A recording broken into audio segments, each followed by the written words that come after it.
Hello everyone, how are you doing? This is MD Tech here with another quick tutorial. In today's tutorial, I'm going to show you how to change mouse button functions on your Chromebook device.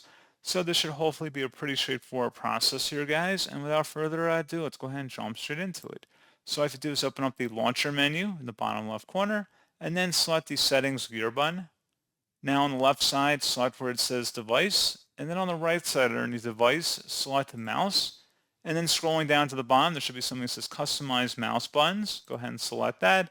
And you can swap the primary or secondary mouse button by just clicking set it over one time. And that's pretty much it. So as always, thank you for watching. I do hope that was able to help you out, and I do look forward to catching you all in the next tutorial. Goodbye.